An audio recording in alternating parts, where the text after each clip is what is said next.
우리 양옆으로 잠깐 인사하겠습니다. 수고가 참 많으십니다. 네.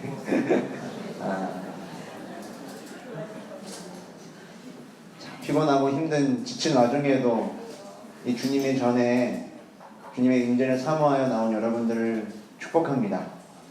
축복합니다. 한 번 더 우리 옆 사람을 축복할까요? 축복합니다. 네.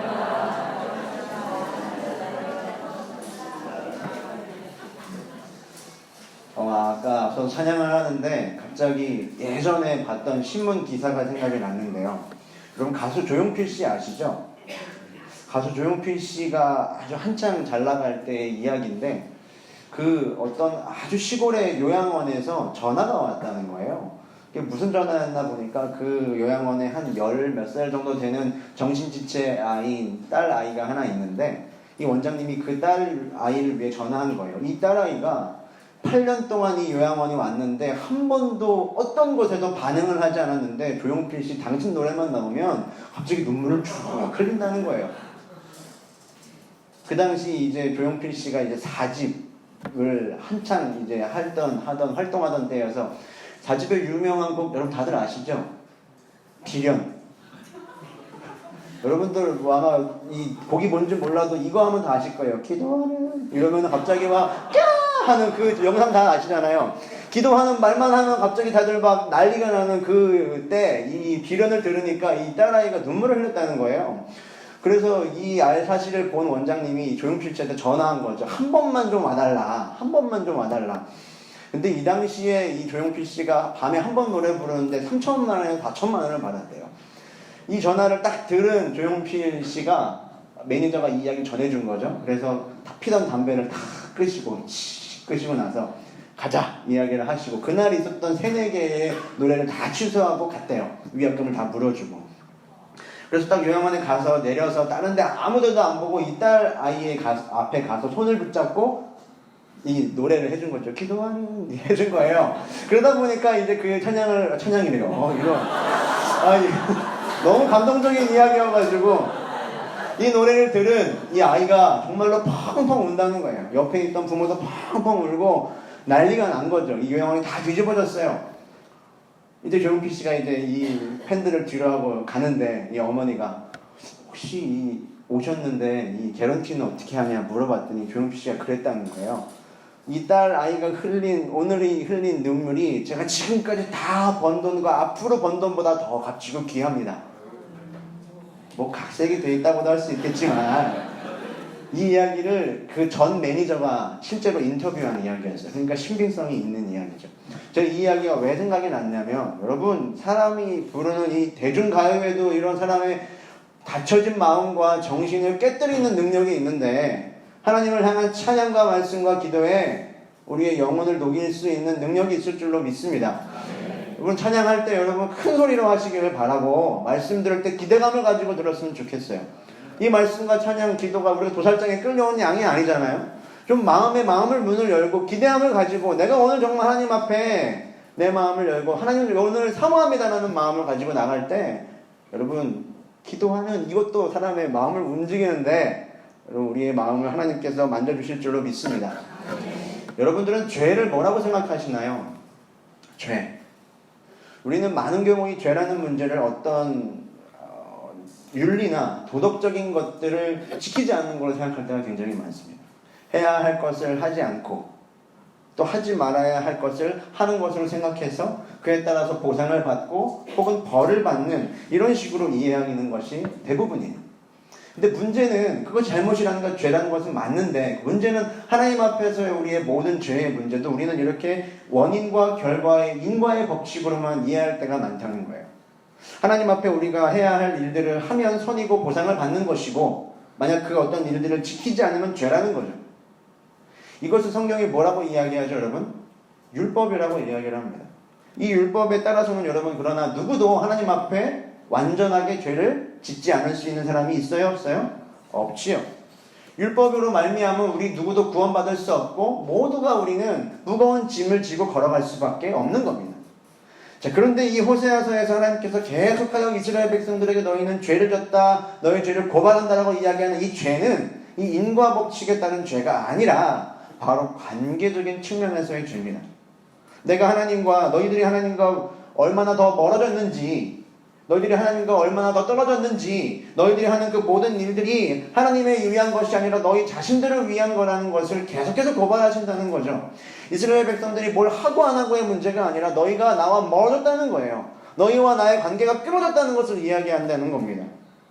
여러분, 우리가 지지난주에 들었던 말씀처럼 하나님이 과연 이것을 기뻐하실까가 우리의 삶의 원칙이 되어야 된다고 그랬잖아요.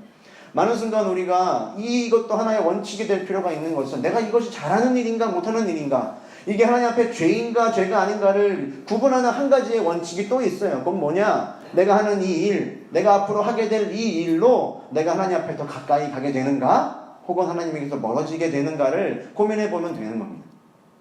내가 하나님 앞에 더 가까이 가게 된다면 여러분 그것은 죄가 아닐 것이고, 내가 어떤 문제의 일이든지 이 일을 통해 내가 하나님하고도 멀어진다면 여러분 그것은 죄일 수가 있다는 거죠. 오늘 말씀 1절부터 2절에 이 에브라임의 죄악도 단순히 눈에 보이는 측면이 아니라 바로 이 하나님과의 관계의 문제가 담겨 있습니다. 우리 1절부터 2절 말씀 다시 한번 같이 읽어보겠습니다. 에브라임이 말을 하면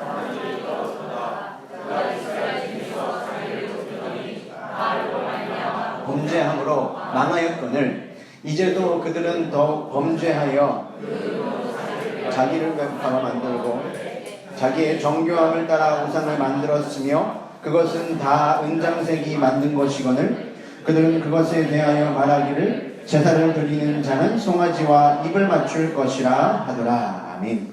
여기 이 두 절에 불과한 내용에서 반복되는 어구가 하나 있어요.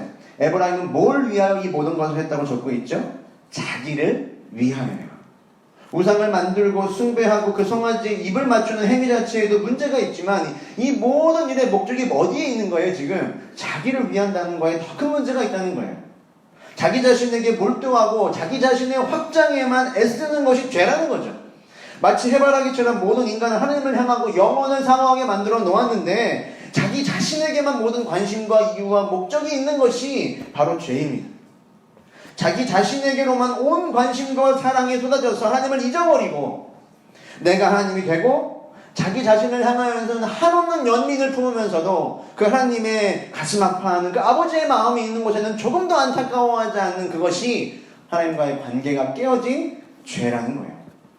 같은 맥락에서 아무리 우리가 하나님 앞에 거룩한 행위를 하고 예배를 드리고 예물을 드리고 기도를 하고 찬양을 한다고 하더라도 그 모든 이유와 동기와 목적이 자기를 위한 것이라면 여러분 그것은 하나님이 기뻐하시는 일이 아닐 수도 있는 거예요.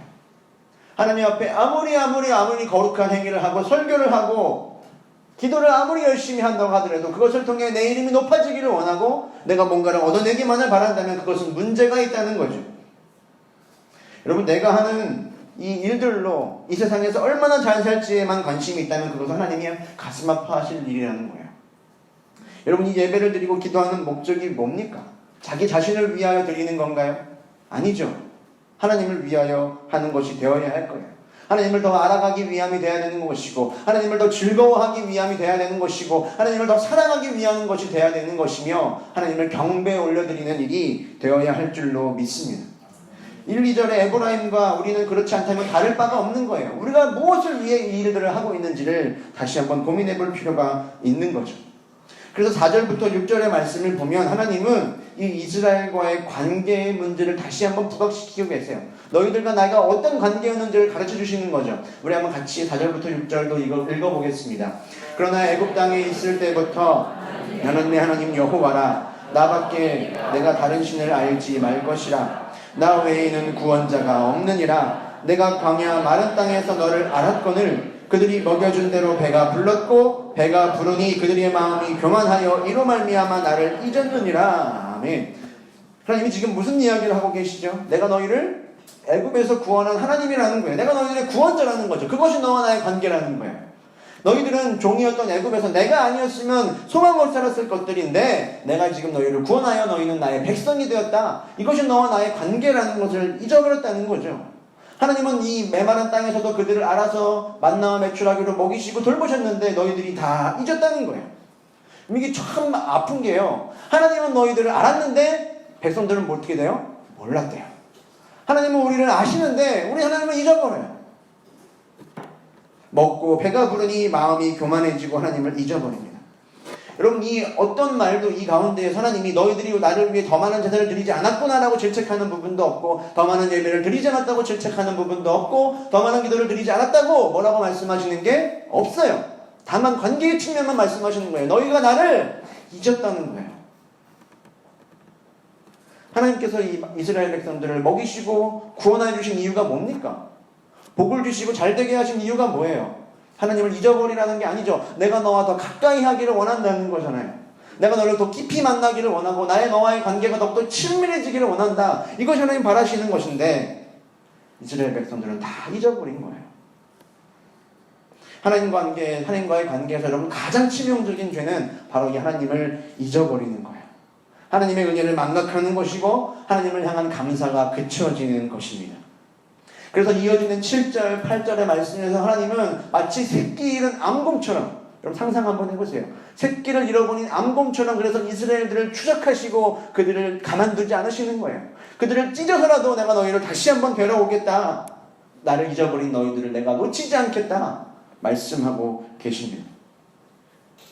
하나님, 이 모든 우리들은 하나님의 은혜를 잊어버리지만 하나님은 이 모든 이스라엘과 우리의 허물을 알고 계신다라고 적고 있어요. 12절 말씀 한번 보실까요? 12절에 세번역 성경을 보면 이렇게 적고 있습니다. 에브라임의 허물을 적은 문서를 모두 모았고 죄상을 적은 기록을 내가 다 보관하고 있다. 우리는 하나님을 잊어버리지만 하나님은 우리의 모든 모습들을 다 알고 계신다는 거예요. 그래서 우리가 하나님을 그렇게 관계가 깨어진 결과가 뭐냐? 13절 말씀이에요. 자, 우리 한번 같이 읽어볼까요? 13절 시작. 해산하는 여인의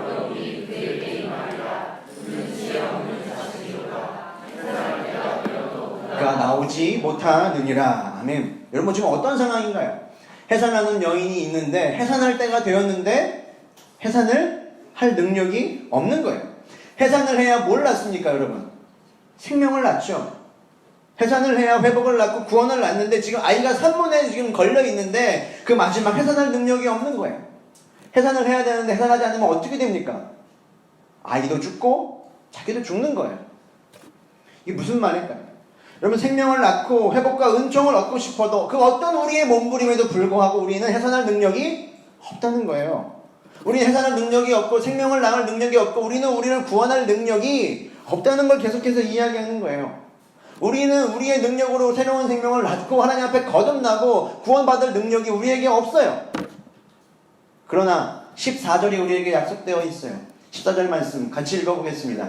내가 그들을 스올의 권세에서 속량하며 사망에서 구속하리니 사망 안에 재앙이 어디 있느냐? 스올 안에 멸망이 어디 있느냐? 뉘우침이 내 눈앞에서 스물이라. 아멘. 여러분 스올은 지옥이죠. 죽음이에요. 우리의 끝장난 자리입니다. 우리가 해산하고 구원할 능력이 없어서 이 스올의 권세에 사로잡힐 수밖에 없지만 하나님이 뭐라고 말씀하시는 거예요? 그 스올과 사망을 향하여 사망아 내가 무엇이냐? 스올아 내가 무엇이냐? 하나님 앞에서는 사망이 끝이 아니라는 거죠. 사망이 와서 죄악된 우리를 해산할 수 없는 우리를 생명이 끊어지고 우리를 죽을 수밖에 없게 만들지라도 그 죽음과 수호를 꾸짖으시며 다시 한번 모든 것을 이기시고 생명을 낳게 하실 놀라운 능력이 하나님께 있다는 거예요. 여러분 죽음을 이기는 권세가 뭡니까? 죽은 자의 부활인 바로 예수 그리스도의 부활이죠. 부활을 이야기하는 거예요. 여러분 그래서 바울이 고린도전서 15장에서 부활장이라고 하는 그 15장에서 이 말씀, 호세아의 말씀을 인용하고 있어요. 고린도전서 우리 15장 55절부터 58절 말씀인데 한번 같이 읽어보겠습니다. 사망아 너의 승리가 어디 있느냐? 사망아 내가 쏘는 것이 어디 있느냐? 사망이 쏘는 것은 죄요 죄의 권능은 율법이라. 우리 주 예수 그리스도로 말미암아 우리에게 승리를 주시는 하나님께 감사하노니 그러므로 내 사랑하는 형제들아 견실하며 흔들리지 말고 항상 주의 일에 더욱 힘쓰는 자들이 되라. 이는 너희 수고가 주 안에서 헛되지 않은 줄 알미라. 사망아 내가 쏘는 것이 무엇이냐? 사망아 너는 이길 수 없다는 거죠. 부활이 있다는 거예요. 여러분 우리에게 죽음이 없다는 걸 이야기하는 것이 아닙니다. 죽을 수밖에 없고 넘어질 수밖에 없는 우리들을 반전시킬 수 있는 능력이 예수 그리스도의 부활에 있다는 거예요. 우리는 죽음을 경험할 수밖에 없고 우리는 해산할 능력이 없고 우리는 나를 구원할 능력이 없지만 사망이 우리의 끝이 아닌 것은 우리가 예수 그리스도의 부활 안에 있기 때문인 줄로 믿습니다. 여러분 우리는 모두 구원받았습니다. 맞죠? 맞습니까? 여러분, 그러나 이 죄악된 본성은 우리를 끊임없이 실패하게 하고 우리는 또 넘어지게 될 거예요. 하나님의 자녀인 것을 알지만 여전히 갈등 속에서 실패하고 하나님과 가까워지는 결정을 하기보다는 우리는 하나님과 멀어지는 결정과 선택을 할 때가 참 많습니다. 이스라엘 백성들처럼 하나님의 은혜를 잊어버리고 그분의 모든 은혜를 잊어버리고 끊임없이 자기를 위하여만 살아가는 것이 우리의 모습이에요. 내가 예수를 믿는 것이 맞는가 싶을 정도로 내 삶 가운데에는 믿음의 능력이 나타나지는 않아요. 믿음을 갖고 예수 그리스도의 부활을 확신하고 있음에도 똑같습니다. 그래서 아까 앞전 55절, 56절에서 말하는 것처럼 이 사망의 죄의 권능은 율법이라, 이 율법은 끊임없이 우리를 고발해요. 뭐라고 고발합니까? 너희들은 인과 법칙에 따라서 하나님의 사랑을 받을 수 없다는 거예요. 너희들이 어떻게 하나님의 자녀냐? 그렇게밖에 행동할 수 없는 너희가 어떻게 하나님의 자녀냐? 네가 그래서 하나님의 사랑을 받을 수 있겠느냐? 너는 하나님의 사랑을 받을 수 없어. 너는 아무것도 아니야. 너는 구원받을 수 없어. 라고 우리를 계속해서 고발한다는 거예요. 여러분, 근데 맞습니다. 그 고발이 다 맞아요. 우리는 우리의 능력으로 구원받을 수 있는 존재가 아니죠. 우리는 또 흔들리고 무력하고 넘어질 거예요. 원인과 결과의 법칙에 따라 우리는 해산할 수 없고 구원을 받을 수 있는 능력이 우리에게 없습니다. 오로지 예수 그리스도 안에서만, 그 사망을 이기신 그분의 능력 안에서만 우리는 다시 일어나게 될 줄로 믿습니다. 여러분, 그분의 함께일 때문에 우리는 외칠 수 있는 거예요. 우리 혼자서는 외칠 수 없어요. 사망아 내가 무엇이냐 우리 외칠 수 없죠. 그러나 하나님 안에서 우리는 그 부활의 능력을 힘입었을 때만 사망아 내가 무엇이냐라고 담대하게 외칠 수 있는 거예요. 내가 나의 이 비참함에도 불구하고 나를 포기하지는 않을 수 있고 절망하지 않을 수 있는 것은 예수 그리스도 안에서 그분이 다시 우리를 회복시킬 것을 믿기 때문입니다. 그리고 믿음의 그 장성한 분량에 이를 때까지 결코 그분은 우리를 포기하지 않으시기 때문이죠. 로마서 8장 31절 말씀. 그런즉 이 일에 대하여 우리가 무슨 말하리요? 만일 하나님이 우리를 위하시면 누가 우리를 대적하리요? 여러분, 문제는 우리가 뭘 얼마나 잘해야 하는지의 여부가 아니에요. 하나님이 우리의 편이 되어주시면, 하나님이 우리를 위하시면 누가 우리를 대적할 수 있겠습니까? 중요한 것은 옳고 그른 것을 따지고 내 옳음을 증명하는 것도 아니에요. 하나님이 우리의 편이 되어주시면 되는 겁니다. 여호와는 내 편이시라. 내가 두려워하지 아니하리니 사람이 내게 어찌할까? 여러분, 이 시를 외치는 다윗은 사울과 온 나라가 그를 추격할 때도 한 번도 자신을 변호하지 않았어요. 압살롬, 자신의 아들 압살롬이 반란을 일으켜서요, 그 도망가는 와중에 시므이가 그에게 돌을 던집니다. 그때 이 다윗이 뭐라고 이야기하는지 아십니까? 하나님이 나를 불쌍히 여겨주시면 저 사람을 내버려 두라는 거예요.